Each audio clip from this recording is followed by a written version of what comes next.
Regardez ces cellules. Elles se déforment dans tous les sens. Certaines s'allongent comme des limaces. À l'intérieur de celles-ci, on devine comme des routes avec un trafic intense. Si une cellule est si plastique et résistante à la fois, c'est parce qu'elle a un cytosquelette. Il s'agit d'une structure dynamique constituée de protéines différentes, les microtubules, les microfilaments et les filaments intermédiaires.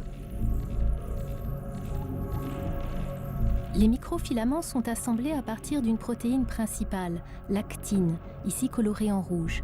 Ils sont abondants sous la membrane, à la périphérie de la cellule. Ils constituent nos fibres musculaires. Des vésicules se déplacent sur ces filaments grâce à des moteurs moléculaires, les myosines. Ces réseaux s'assemblent et se modifient constamment, s'adaptant aux besoins de la cellule. Au laboratoire, nous travaillons sur une famille de protéines qu'on appelle les GTPase de la sous-famille Rho, qui sont des régulateurs majeurs du cytosquelette. Cette famille comprend 18 membres chez l'homme et on est bien loin de connaître toutes les fonctions de chacune d'entre elles, mais en tout cas, pour chacune d'elles, à chaque fois qu'on les exprime dans une cellule, on s'aperçoit qu'elles régulent, qu'elles réorganisent complètement le cytosquelette d'actine. Dans le cas d'une cellule qui migre, par exemple, une cellule qui se déplace, il y a un jeu d'activation et de désactivation de ces protéines Rho perpétuelles pour permettre d'une part l'avancée de la cellule et la formation de ce qu'on appelle le lamellipode. Donc à ce niveau-là, le cytosquelette d'actine doit être dépolymérisé, modifié pour permettre la mobilité de la cellule, son avancée, pour permettre aussi l'apport de membrane qui va servir à ce que la cellule avance. A l'inverse, à l'arrière de la cellule qui migre, il y a cette fois-ci tout un réseau de contraction qui se fait, toujours par le biais de la régulation du cytosquelette d'actine, qui lui va se trouver donc être stimulé pour être contracté et permettre l'avancée de la partie arrière de la cellule.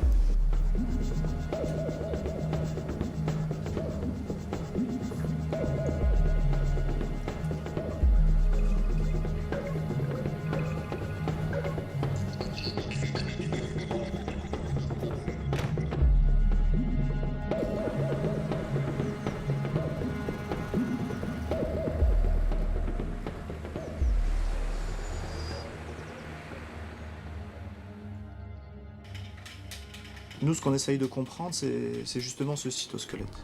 Ça fonctionne in vivo dans un animal. Donc c'est pour ça qu'on utilise les salicylides qui sont sans doute l'organisme le plus simple, mais le plus proche de nous, pour pouvoir justement étudier la formation de ce cytosquelette. On récupère les œufs qui viennent juste d'être fécondés. Donc avant que la première division se fasse, on a à peu près 45 minutes. On connaît des protéines qui sont dans le muscle. On ne sait pas exactement in vivo quelle est vraiment leur fonction.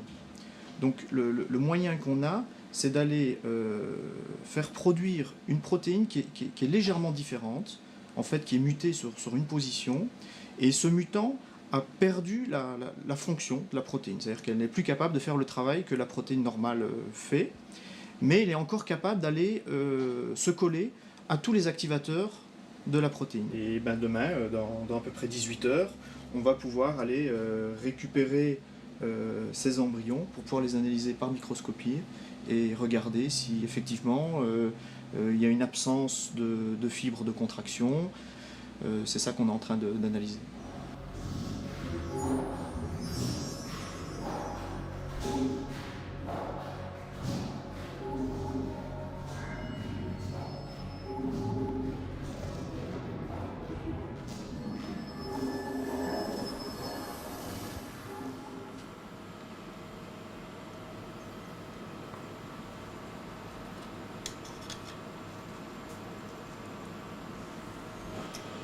Là, on est en train de rentrer doucement dans une cellule musculaire qui exprime un mutant. Alors là, on ne s'en rend pas compte parce que c'est extrêmement rapide, mais il est en train d'analyser et de prendre en compte chaque fluorescence. D'une part les noyaux, d'autre part le mutant qui émet de la fluorescence qui est là en vert. Et puis là, c'est le cytosquelette, c'est l'actine qui est marquée en rouge. Ok, tout est correct. Le cytosquelette des cellules, que ce soit des cellules musculaires ou des autres d'ailleurs dans l'animal entier, a visiblement une structure qui ne ressemble pas à ce qu'on a sur des cellules en boîte de culture. Donc cette cellule est vraiment en contact avec d'autres cellules dans les 3 dimensions. Et la polarisation du cytosquelette à l'intérieur est sans doute que l'organisation même du cytosquelette se fait de manière différente que sur une cellule collée à un support en plastique qui est juste en 2 dimensions. Il semblerait bien quand même que le mutant ait altéré la production et la formation des fibres de contraction. Et on a une cellule qui n'exprime pas de mutant. De l'autre côté, ici aussi, on a des cellules qui n'expriment pas. Il n'y en a qu'une, hein. Il n'y a que celle-ci qui exprime, qu'on voit là. Bon, il ne suffira pas d'une manip, hein, de toute façon, pour conclure. Il faudra en faire plusieurs sur des temps de développement différents pour vraiment confirmer s'il y a un effet ou s'il n'y en a pas. Une augmentation encore dans la stochasticité, que j'explique pas. Mais là aussi, mais voilà.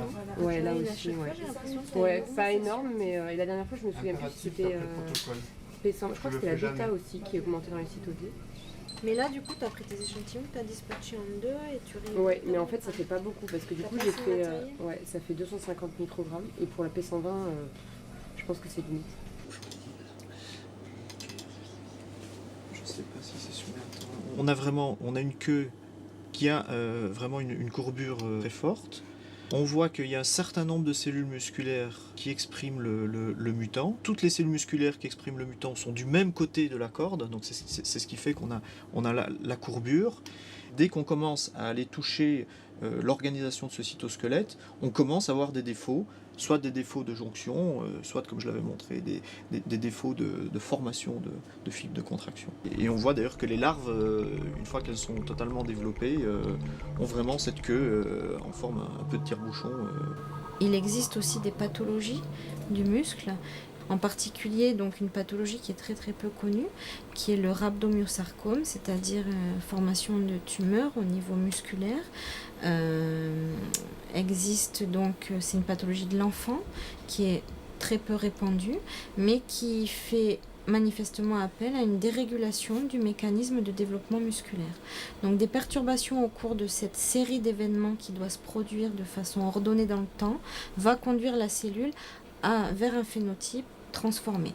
Et on sait par exemple que les GTPase Rho, certaines d'entre elles en tout cas, sont activées de façon permanente dans des lignées issues de rhabdomyosarcome, à l'inverse de ce qu'on observe dans des cellules normales.